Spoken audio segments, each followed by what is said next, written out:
सोमवार के दिन तू मेरे मंदिर के दरवाजे पर चौखट पर बैठ जाना, और दूसरा प्रतिदिन शाम के समय पर तू बेलपत्री के पेड़ के नीचे बैठ जाना। जो तेरी बेल वृक्ष के नीचे सेवा करने आए, जो शंकर जी के मंदिर में सोमवार को जल चढ़ाने आए, उसका जो पात्र जल चढ़ाकर जब वो घर लेकर जाए, उसके पीछे पीछे पात्र के पीछे पीछे तू जाना, और उसके घर में लक्ष्मी का भंडार भरकर आए। लक्ष्मी बेलपत्र के वृक्ष के नीचे तू विराजमान हो जा। उस बेलपत्र के वृक्ष के नीचे जो बुआरी लगाए, सेवा करे, चाकरी करे, एक बेटी को जैसे बड़ा करते हैं वैसे बेलपत्री के वृक्ष को जो बड़ा करे, बेलपत्री के वृक्ष का जो पालन करे, पोषण करे, उसकी संभाल करे, उस बेलपत्री के वृक्ष को जैसे जैसे वो उन्नति करे, वैसे वैसे उसके घर में समृद्धि बढ़ते जाए। उस जिसका खुद का मकान नहीं हो, खुद का मकान नहीं हो, किराए के मकान में रहते रहते जिंदगी बीत रही हो, खुद का नहीं, और बहुत दुख का जीवन चल रहा हो, बहुत कष्ट का जीवन, बहुत अपना खुद का कोई मकान नहीं, मान लो प्लाट है पर मकान बन नहीं रहा, या कोई प्रॉपर्टी अपनी नहीं बन रही, तो हम इस व्यासपीठ से कहना चाहेंगे कि एक प्रयोग अवश्य करिएगा, एक प्रयोग अवश्य। अपने आसपास के 5-6 बेलपत्र के वृक्ष देख लीजिए। अपने आसपास के नजदीक के 5-6 बेलपत्र के बड़े बड़े वृक्ष देख लो, या छोटे वृक्ष देख लो। उन 5-6 वृक्ष को धीरे धीरे उनकी सेवा करना प्रारंभ करो, उन वृक्षों को बड़ा करना प्रारंभ करो, उन वृक्ष के नीचे सफाई करना प्रारंभ करो, उन वृक्ष को जल देना प्रारंभ करो, उन वृक्ष को आप खाद देना प्रारंभ करो, उन वृक्ष की सेवा संभाल करना प्रारंभ कर दो, उस वृक्ष के नीचे बुआरी काटना प्रारंभ कर दो, झाड़ू लगाना प्रारंभ कर दो, उस वृक्ष के नीचे सफाई करना प्रारंभ कर दो। उस बेलपत्री के 5-6-7 वृक्ष को आप गोद ले लो। गोद लेना मतलब मैं इसकी सेवा करूंगा, मैं इसमें जल दूंगा, मैं इसके खाद दूंगा, मैं इसकी सेवा करूंगा, कुछ मत करो, बस केवल इस शरीर से उस बेलपत्र के वृक्ष की सेवा करना रोज प्रारंभ कर दो।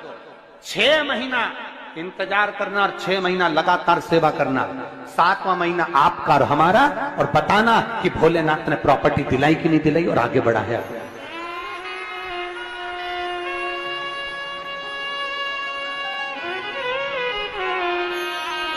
एक बेलपत्र का वृक्ष जिसके नीचे माता लक्ष्मी विराजमान होती है, एक बेलपत्र के वृक्ष के नीचे लक्ष्मी रहती है। दुनिया के लोग कहते हैं लक्ष्मी जी का दिन कौन सा है, बोलो जम के जल्दी से।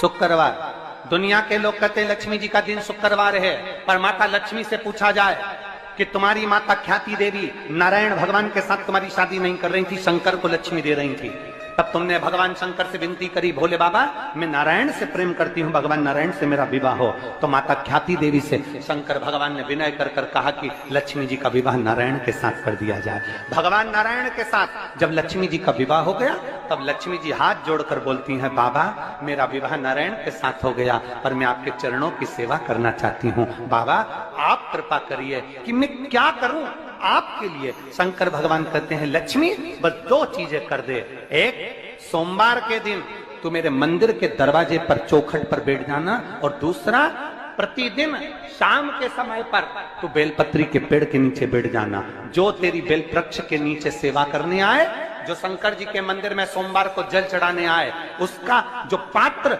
जल चढ़ाकर जब वो घर लेकर जाए, उसके पीछे पीछे पात्र के पीछे पीछे तू जाना, और उसके घर में लक्ष्मी का भंडार भरकर आए। लक्ष्मी बेलपत्र के वृक्ष के नीचे तू विराजमान हो जा। उस बेलपत्र के वृक्ष के नीचे जो बुआरी लगाए, सेवा करे, चाकरी करे, एक बेटी को जैसे बड़ा करते हैं वैसे बेलपत्री के वृक्ष को जो बड़ा करे, बेलपत्री के वृक्ष का जो पालन करे, पोषण करे, उसकी संभाल करे, उस बेलपत्री के वृक्ष को जैसे जैसे वो उन्नति करे, वैसे वैसे उसके घर में समृद्धि बढ़ते जाए, उसके घर में वैभव बढ़ते जाए। ये शंकर भगवान माता लक्ष्मी से करे, भगवान शिव माता लक्ष्मी से करे। तो भस्म, अगर शिव के मंदिर में भस्म मिल जाए, शंकर पर चढ़ी हुई भस्म अगर मिल जाए तो, और अगर भस्म ना मिले ना, तो शंकर के जो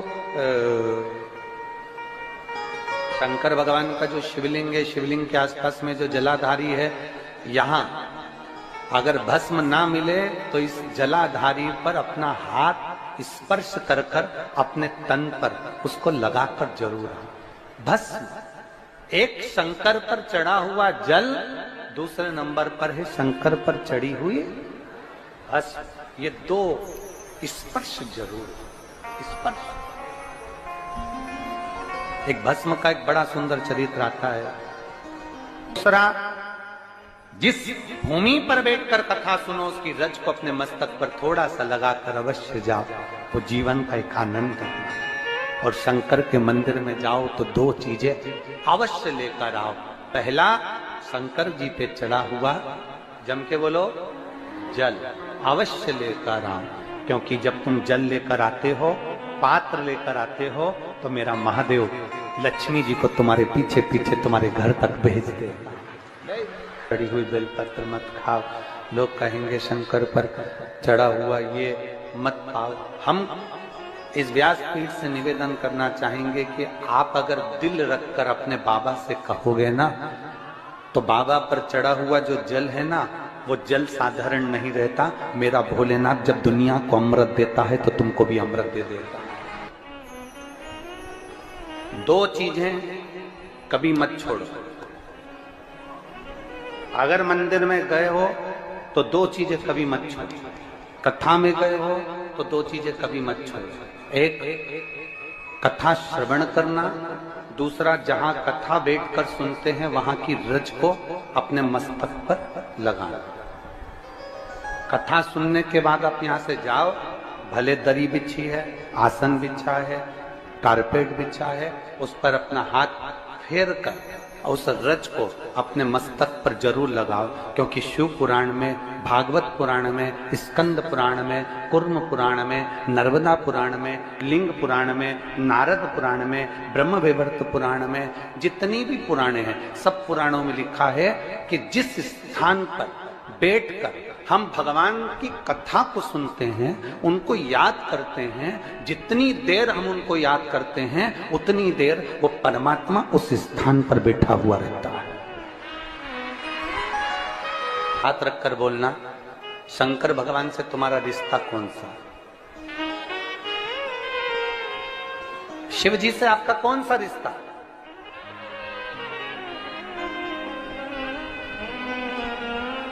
शंकर भगवान को आप क्या मानते हो? हमने आपको एक संबंध बताया था कि सीहोर कुबेरेश्वर धाम आपका मायका है, तो हम आपके भाई हैं, तो शंकर भगवान आपके पिता हैं, आपके बाप हैं, आपका बाबा है, आपका दादा है।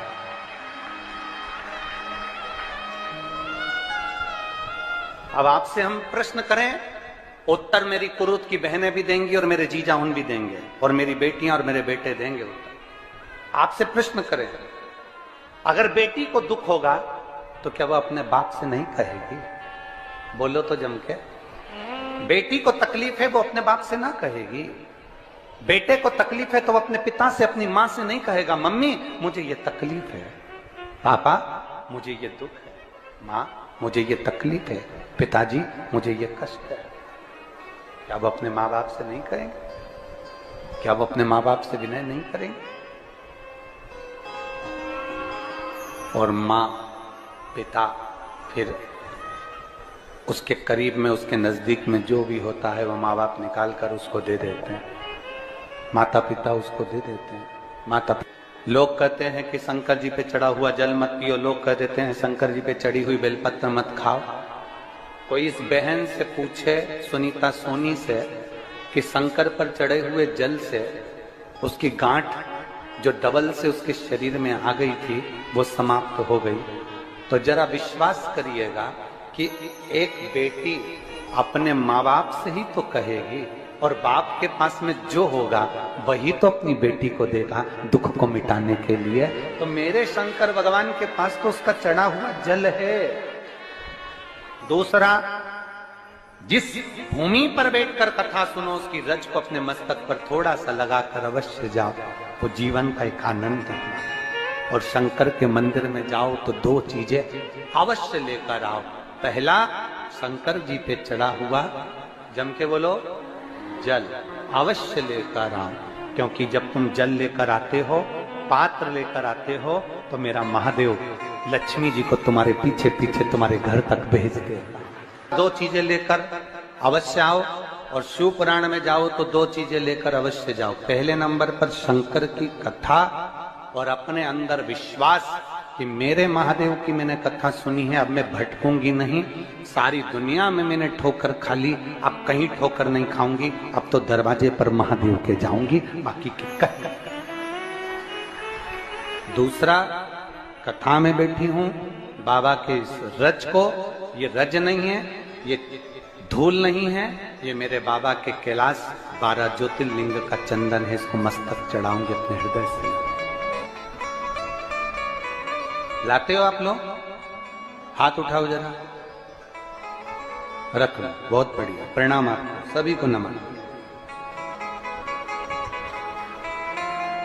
2 बूंद जल लेकर आओ, पल्ला नहीं पियो तो उस जल को अपने घर में छींट दो।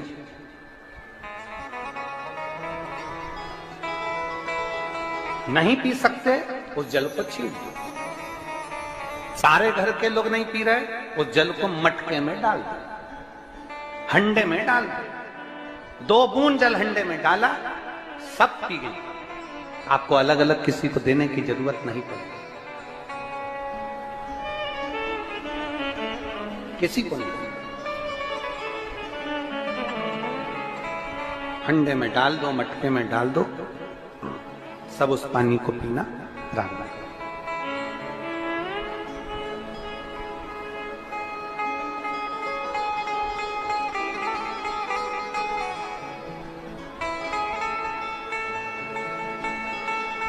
उस जल के महत्व को जो बच्चों का दर्द नहीं देख सकते, जब माता पिता अपने बच्चों का दर्द नहीं देख सकते, तो देव अधिदेव महादेव तुम्हारा दर्द कैसे देखेंगे? वो भी तो काटेंगे तुमको, वो भी तो कष्ट मिटाएंगे। 2 चीजें कथा में जाकर ले।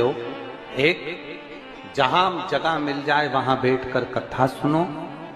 धूप लगे, पंडालों की इतनी व्यवस्था नहीं हो पाती है, पंडाल लगाने वाले, टेंट लगाने वाले टेंट लगा लगा के थक जाते हैं, तो अपने साथ एक छाता लेकर चलो। 2 पानी की जम के बोलो जरा, बोतल, बिछाने की दरी अपने साथ लेकर चलो। लोगों ने उमा महेश की कथा अपने जीवन में धारण करी कि नहीं करी वो हमको नहीं स्मरण है, पर एक बात का स्मरण करिएगा, ये जो कथा चल रही है ये गौरी शंकर चल रही है। इसके बाद में जो अमलेश्वर में कथा है वो कौन सी है? समर्पण शिव महापुराण कथा।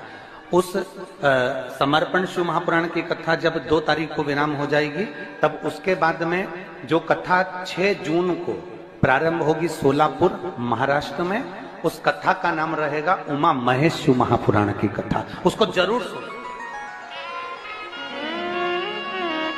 सोलापुर में जो 6 जून से कथा होगी उसका नाम उमा महेश शिव महापुराण। उसको सुनना, श्रवण करना, उसको धारण करना है। उसमें इतने प्रश्न माता उमा ने भगवान महेश से करे हैं, और महेश भगवान शंकर उसका हर प्रश्न का उत्तर दे रहा है। भगवान महेश भगवान शंकर हर प्रश्न का।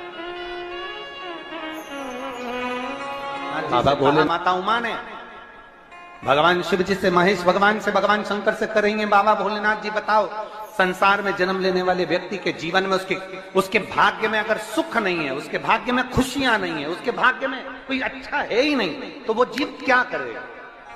वो जीव क्या करेगा?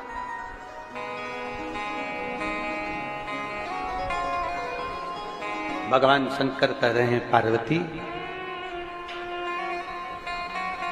संसार में जन्म लेने वाला मनुष्य अगर उसके भाग्य में सुख नहीं, उसके भाग्य में अगर खुशियां नहीं है, उसके भाग्य में अगर सुख नहीं है, उसके भाग्य में अगर अच्छा नहीं है, पत्रिका दिखा ली सुख नहीं है, कार्य कर कर देख लिया सुख नहीं है, तकलीफ उसकी जिंदगी में चल ही चल रही है, तो भगवान शंकर कहते हैं, भगवान महेश कहते हैं, उमा, उस मनुष्य को दूसरे का अच्छा करना प्रारंभ कर देना चाहिए, तो उसकी अच्छाई अपने आप सामने आना प्रारंभ